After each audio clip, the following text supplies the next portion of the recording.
House hunting.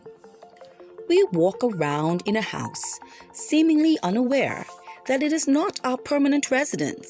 We're just temporarily residing there. We decorate the outside beautifully, adorn ourselves in the latest designs. The thought of eternity furthest from our minds.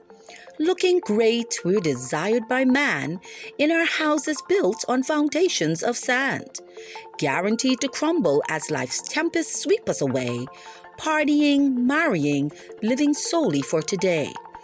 Intoxicated by pleasure, we grow more comfortable living in sin, unmoved by the lateness of the hour we're in.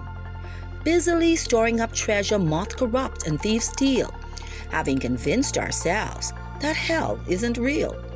We say, soul, make yourself at ease. In this house we simply do not own. But the soul will be evicted one day to reside in an eternal home. Where is your eternal address? Buyer, do beware. Once you sign on the dotted line of death, you'll spend eternity there. Is the truth or the lie your blueprint? Is the authentic or the fraud your landlord? Where are you making lifelong investments? With whom are you insured? To what is the contents of your house exposed? Is it corruption or thievery? If Christ were to come this very instant, where would you spend eternity? Living in a beautiful house is fine, once we live in it with eternity in mind, ensuring the interior is as beautifully dressed when each house is finally laid to rest. Will you own a mansion in eternity or reside in a fiery lake? A house's foundation, not exterior, has value when eternity is at stake.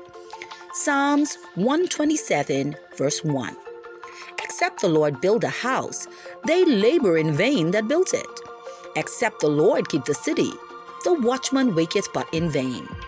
2 Corinthians 5:1. For we know that if our earthly house, this tabernacle, were dissolved, we have a building of God, a house not made with hands, eternal in the heavens. It is easy to get comfortable here on earth, isn't it? We go to great lengths to beautify ourselves, to renovate and beautify our brick and mortar houses so we can feel comfortable in our skin and environment. And that's okay, as long as we maintain a sense of priority and balance. But how many of us can truthfully say we do this successfully?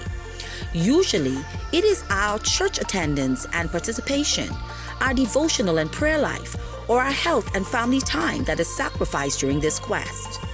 Things of greater importance sacrificed for those of lesser importance. May I remind us that as Christians, we are in this world, but not of it. Thus, we cannot lose sight of heaven, our true home. The fleshly and brick and mortar houses, which many worship, will amount to nothing upon the return of Christ. Thus, it is paramount that we establish and maintain relationship with the Savior. Let's get our hearts and lives in order as we look like Abraham for that city that hath foundation, whose builder and ruler is God.